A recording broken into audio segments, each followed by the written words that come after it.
everybody, Joe Joseph here for thedailysheeple.com, and this is your news shot. I'm going to go over to Sweden to a website called The Local. And over in Sweden, there's a big push afoot for a couple of things. The first thing is a living wage. Sweden is one of the first countries to toy with a living wage, giving everybody that becomes unemployed during this pilot program, I think it's an equivalent of like $750 a month. And then they're on it for good. Even if they get a job, they still get it. In the hopes that perhaps a universal basic income or a living wage will help combat or offset AI and advancements in automation and robotics from taking away people's ability to earn a wage. This would counteract that. Problem is, where does the money come from? And, you know, eventually there's going to be a problem with that in this current structure. But this says 2/3 of traders in Sweden believe that they'll stop using or accepting cash by 2030. This according to the Stockholm Royal Institute of Technology. Nicholas Arvidsson, one of the researchers at KTH behind the study, believes the prediction's possible. He says it's going very fast now. For the banks handling cash is just a cost. So cash will be available as long as people and stores actually request it. According to the Swedish Federal Trade Commission, 80% of all transactions in retail trade in Sweden today are made with cards. And as long as a store has clear information stating that they don't accept cash, they may they may say no to a customer now who wants to pay with that same method. State-owned institutions, however, must accept cash. So if you're a private institution, you can decide whether you want to take cash or not in Sweden. You can opt not to have cash. Some store owners think that it's safer not to have cash on hand.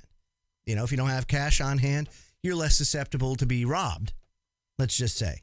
Over in Sweden, they're having an issue with immigration, and there's a lot of violence as a result of it. By taking cash away, you could, in theory, make things safer, especially if you own like a convenience store or a bistro or something like that.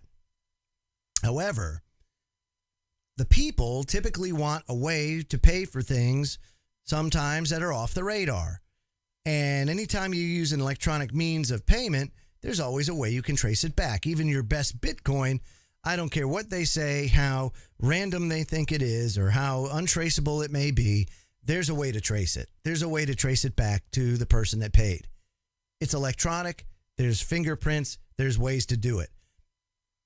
Cash was really one of the few ways to be able to do that. And then, of course, you have precious metals and then the barter system.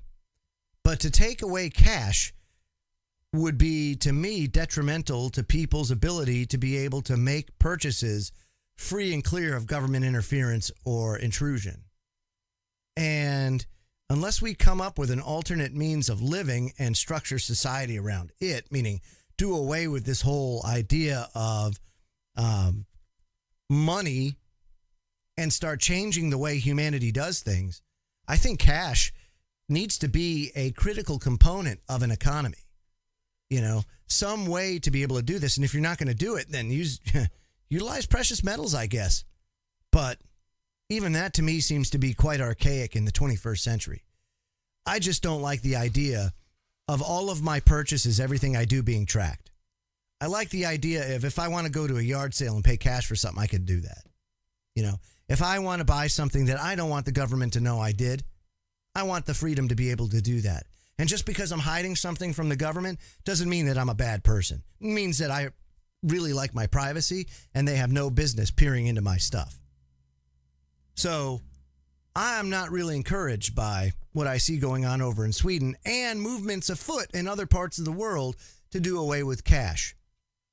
But I can tell you, as municipalities, states, and the federal government find it harder and harder to get funds and find it harder and harder to squeeze taxpayers of any more money, and as more and more people drop out of the workforce, they're going to find more innovative ways to be able to track all your purchases to ensure that you're paying every cent of tax that you possibly can. And cash is a hindrance to that. So anything they can do to change that, oh, you can bet they're going to do it. So it's very important for us to fight for our right to be able to make purchases anonymously and without fear of government intrusion. I'm Joe Joseph. This was thedailysheeple.com's News Shot. Feel free to comment below and visit our website at thedailysheeple.com. Have a great day.